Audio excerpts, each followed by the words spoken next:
Web Talk Revolution. Quick tips with Rob Davenport. Hey folks, Rob Davenport here from Web Talk Revolution. And this week on Quick Tips, I'm going to show you how to put in a cool lower third on Xsplit Broadcaster. Now, you remember last week we made the graphic in Adobe After Effects. You can click the annotation here on YouTube to go back and watch that episode. But this week we're going to take it and we're going to put it on top of our video. Now, I'm just using a still shot because it works a lot better with the program I'm using to record all this. So you'll just have to deal with my lips not moving. Anyway, so first off, we're going to need to add in our lower third. So we're just going to go Add, Media, and go to our lower third directory. And here's the one I built last week. And now I've added a few extra things. I did a little rotation on the logo and blurred it out a bit, and, just tweaked it out. But as you'll notice, it's blue on the back. So what we're going to do is just right click and we're going to go into color and then down to Chroma-Key. And under key color, we're going to click either green or blue, depending on how you make your background. You can also use red too. Check back to last episode where I explained that a little bit better. Anyhow, since ours is blue, we're going to choose blue. And there I am. But where did our lower third go? Oh no. So we go back and right click on the file again. And we're going to go into Media. And you'll notice here's our playback settings, and this is for our lower thirds playback. You're going to want to go down here and do rewind, make sure that's selected.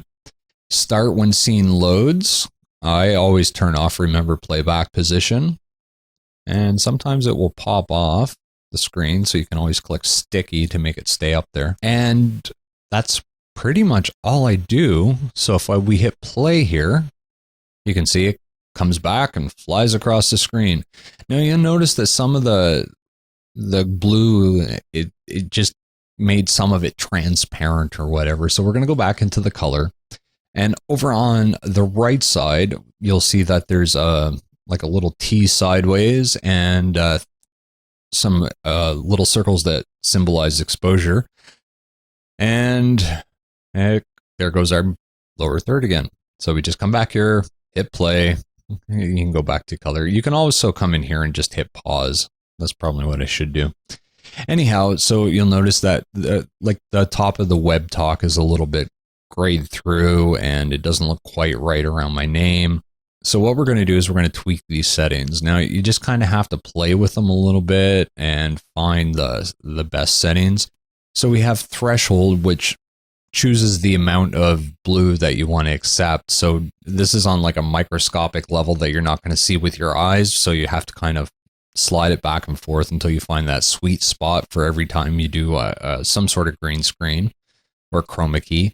And down here we have our exposure levels. So we're just going to go over and play with our exposure a little bit and bring it up so that stuff disappears. And sometimes you can't get it to do exactly what you want, so you just got to keep sliding them both around. That one looks good. And I'm just going to clean it up a bit. You notice that it gets a little tighter. If I move it all the way back, it looks a little bit blurred out. So you can just move it up a bit, and there we go. Looks good. Everything's there. And so we're just going to go back to Media and hit play. And remove the sticky and click off the window so it goes away.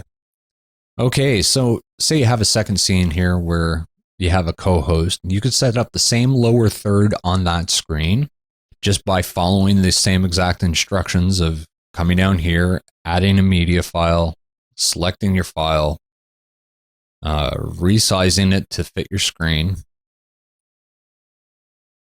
right click on it. Make sure you choose the sticky so it stays up. Go over to the color and down to Chroma-Key and pick whatever blue, green, or red that you've used. Anti-aliasing, you always want that on high. Unless you find it a little choppy on your computer, you can turn it down. And then under legacy mode, you don't touch legacy mode, but the settings underneath of it, your threshold and exposure.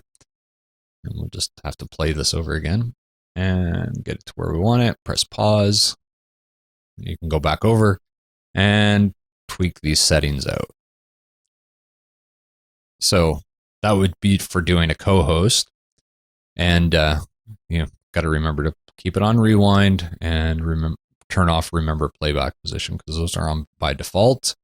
Close your sticky, and there you go. So now when you switch back to your main camera or the host cam, here it comes.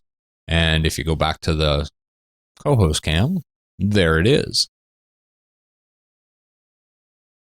So you can flip back and forth.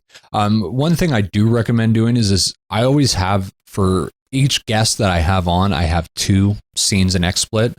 The first one is with the lower third. The second one is without it. So you could click down here and the lower third would disappear while the camera remained on screen, right?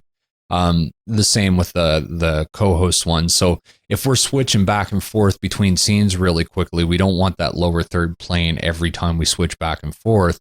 So by setting these 2 up, you're able to switch back and forth without a lower third, and it looks pretty much seamless, especially with XSplit 2.0 that's now in beta, and I think that's really going to change things up on the broadcasting market. Anyway, I'm Rob Davenport. This is Web Talk Revolution. Don't forget to like and subscribe to this video on YouTube, or come over to our website at webtalkrevolution.com. All kinds of tutorials, more being added every week. We're doing reviews. We've got all kinds of cool things coming out. And soon in September, we're going to be announcing our training academy, which is going to be really cool. I've teamed up with some of my friends that work in media, names you might even know, who are going to come on and teach all kinds of cool things, like stuff from, production value, lighting, all that technical stuff, as well as things like how to vocalize and cadence and all kinds of other information that you might want to know. So don't forget to tune in next week when we go over how to make cover art in Adobe Photoshop, so you don't have to go pay a designer every time you need a new updated cover art. So we'll take care of that next week. I'm Rob Davenport. We'll see you then.